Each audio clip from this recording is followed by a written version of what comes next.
Falls under fair use as it's a parody. If you don't have a sense of humor, go fuck yourself.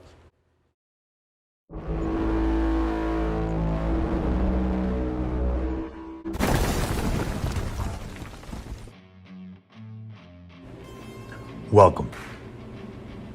Is this my reality?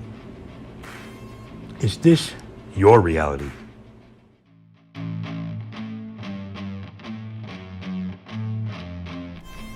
The switch theory. Did the Titanic really sink? Or was it the Olympic? This video is all about the theory whether the two ships were switched.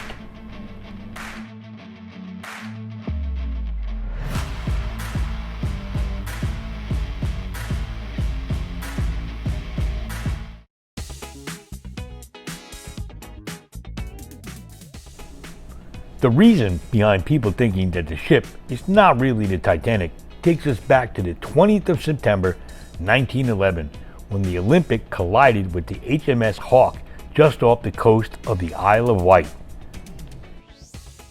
This incident caused many problems for the ship's owners, White Star Line, as this meant that it would have to be taken out of service while they repaired it.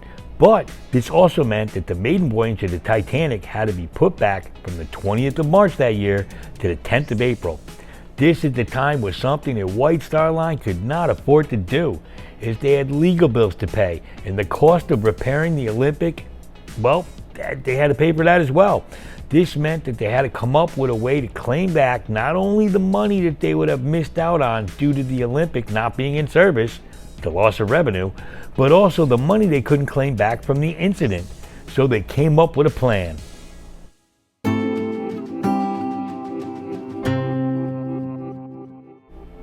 The plan was simple: switch the Olympic with her sister ship Titanic and sink it to claim compensation. No one would know they had swapped the ships, except for the people in charge: J.Bruce, Lord Peary, Thomas Andrews, and of course, J.P.Morgan, the friggin' monopoly guy.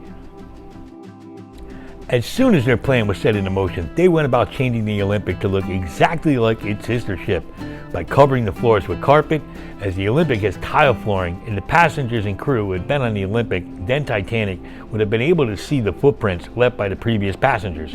If they didn't do this, people would have wondered why this brand new ship that no one had ever been on was covered in footprints and stains from spilled drinks.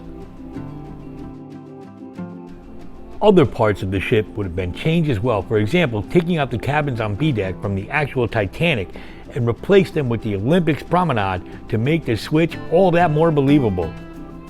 But wait, there's more.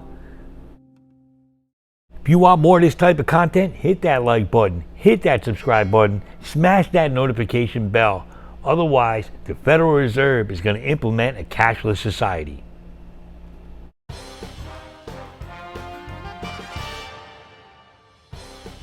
There is one thing that allows people to tell the difference between the two ships.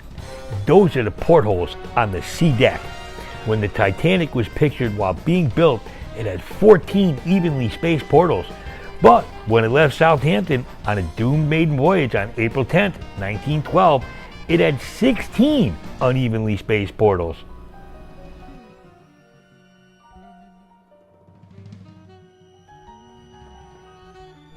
There are also the people who had built the Titanic back in the shipyard Harland and Wolff in Belfast. And over the years, they've come out and they've said that the two ships were in fact swapped.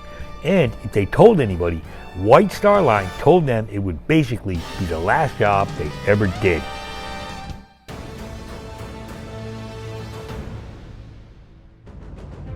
And J.P.Morgan was amongst many people who canceled his trip at the last minute as he was of ill health, when in fact he had been spotted in France 2 days later and appeared to be in perfectly good health.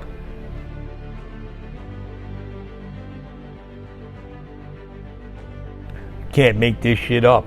The maiden voyage of the Titanic indeed had 3 of the wealthiest Americans living at the time: John Jacob Astor V, Benjamin Guggenheim, and Isidor Straus. According to the theory, as J.P.Morgan was planning to form the Federal Reserve, and we know how that went, he killed off any potential threats by ensuring rival millionaires Jacob Astor, Isidor Straus, and Benjamin Guggenheim who were all allegedly opposed to the forming of a central bank, perished aboard the Titanic.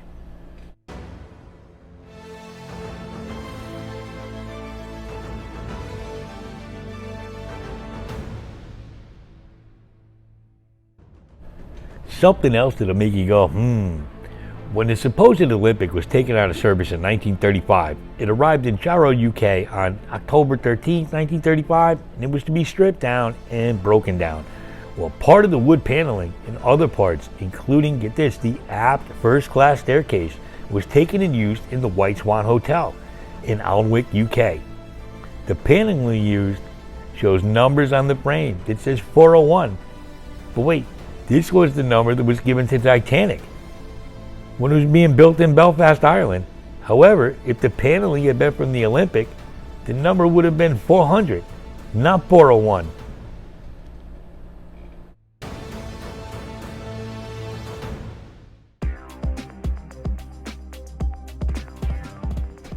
Another curious thing is, when you look at anything to do with the advertising for the Titanic and the White Star Line for that matter, the ship that's always used was the Olympic. Always the Olympic in its interior, every time they needed pictures.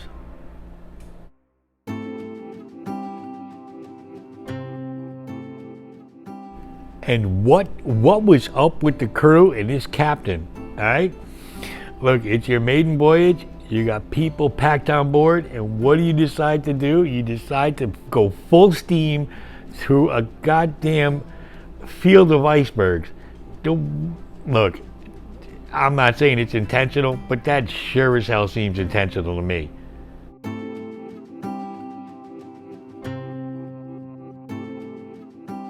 Was the Titanic switched with its sister ship, the Olympic, after the Olympic crashed into a U-boat? Did J.P.Morgan kill two birds with one stone, not only getting his insurance money back for the sinking of the Titanic, but wiping out three of the strongest competitors of the great Federal Reserve that we all love? Was the sinking of the Titanic, was it just an accident? Was it just going to happen? Or was this cold-hearted, calculated, and planned? Was this an insurance fraud? Did this help get the Federal Reserve put into place?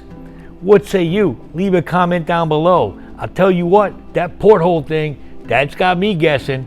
And let's be honest, we shouldn't trust anything they tell us. Especially a weirdo like J.P.Morgan. I mean, he is the friggin' monopoly guy.